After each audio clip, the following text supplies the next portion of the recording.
In our part 2 in this subject, first steps to great teams. Isn't that what we all want as teachers and coaches? We all want that chance to have that great classroom, to have that great team. But what's great? Great doesn't happen by chance. Great doesn't happen just because we want it to be great. We have to be intentional about it.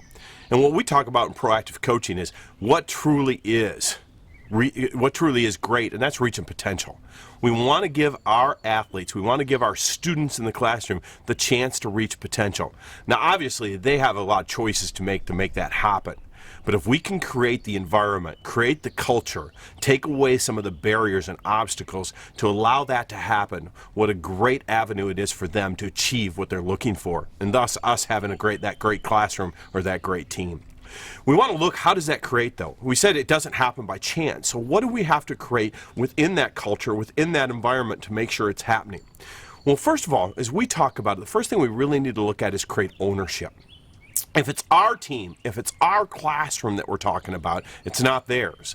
And we want to make sure they look at it and say, this is our classroom, this is our team. We have to give them that ownership. So how does that come about? Well, things we like to talk about, first of all, is when it comes to giving that ownership, let's make sure we create standards, not rules. Have you ever been in that classroom or on that team and the first thing that happens is the teacher or coach walks in and says, here's what you can't do? You know, don't do this, don't do that, don't do this. How about we walk in and we create environments, here's what we can do. Give them that ownership to create it. We call it the rules versus standards principle. If you have rules, students will break them, but if you have standards, they'll reach them. So when you get a break here, we're going to talk about what are those differences, what do they look like as they come through it. What a great way we have to go ahead and give that ownership, where they get bought into the process. Because we want our students, we want our athletes bought into it. We don't want them to be compliant to what we're telling them. We want this to be theirs in the ownership process. The second thing that goes with that is leadership. They have to lead what they're doing. Obviously, we're hired as coaches and teachers to lead the area, to lead the culture, to take it on. But we can't do that by ourselves. Since this is theirs and they're taking ownership, they also need to lead. And let's work with them on the leadership. Let's develop leaders. And remember, leaders can come in all shapes, forms, and sizes. They don't have to be this person or that person. We can develop those. And even if it's a small bit, if each one takes leadership, works that into ownership, it'll become theirs to become that great culture. But you know, how does that all happen? One thing we talk about, one of the books you're going to be looking at is the impact of trust.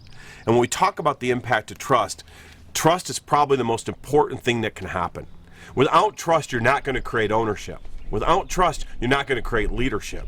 You have to create that trust within the process. So we like to talk about the 3 general avenues that will be in your booklet as you go through it on how to create the trust. The first one is this: we have to be competent in what we're teaching and coaching. We can't fool young people. They know where we're at. We have to be ahead of them. And for some of you young teachers and coaches, the simple truth is you're not going to be very far ahead of them. But we have to stay ahead. We have to make sure we're using that to move ahead of the process. So be competent. Learn every day in what we're teaching them. Learn every day in what we're trying to develop their skills. Whether it be a math skill, whether that be a soccer skill, whatever it is, let's teach those skills. The second thing that has to come out of that as we go through it is we have to care about them. We have to personally care who they are. Yeah, you may have as many as 30 people on your team, 30 people in your classroom, but each one needs to know you are caring about them.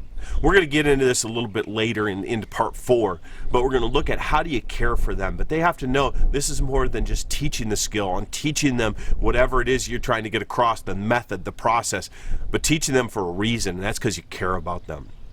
And the last one is purposeful, consistent character. Our words and actions have to align as teachers and as coaches. We can't say one thing and then go and do another. We have to be their example. So as we create these great teams, remember what it's about. And you'll be working also with the First Steps to Great Teams booklet. That will allow you to go through it. But the process is ownership, leadership, and you do that by creating the trust with them. We wish you the best of luck.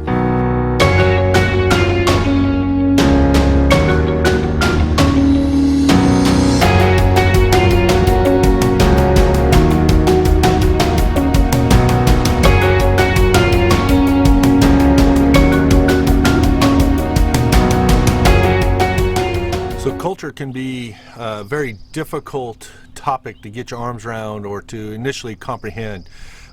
We have found that culture, when it's healthy, people have common expectations and a common language. That within a classroom, you don't have to have a list of 20 rules. That there's a common expectation for how you perform in that classroom, for how you interact in that classroom, and how you work in that classroom, whether it's the adult or the students. Same thing on the team, that you are living, you are acting daily in a way that your teammates and coaches and teachers expect that you will act and what's expected for success.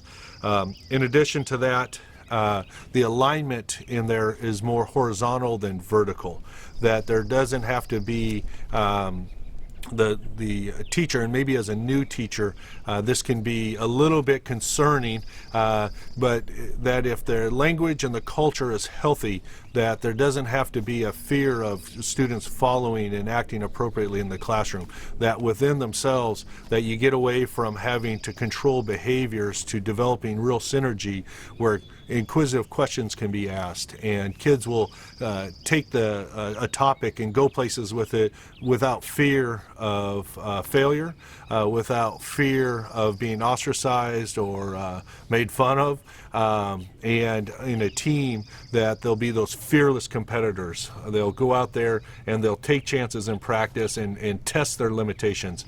And how wonderful would that be that in a classroom and on in an activity that kids are not afraid to make a mistake or have the wrong answer, but they're pushing their limits so hard that they're continually growing by learning from those errors.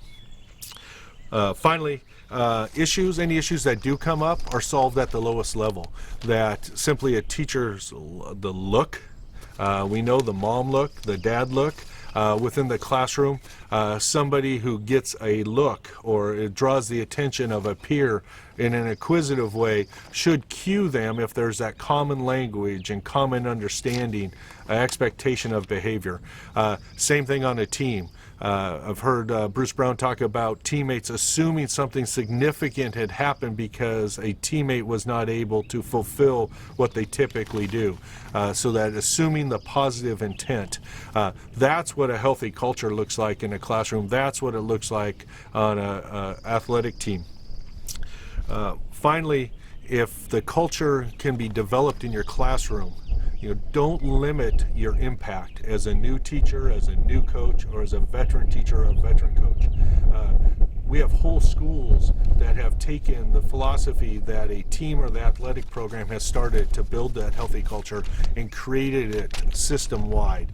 And it takes intentionality, it takes planning, and it takes the energy and synergy. But when you can get away from rules and you can enter into beliefs and then walk your talk with your actions, synergy and culture flourishes.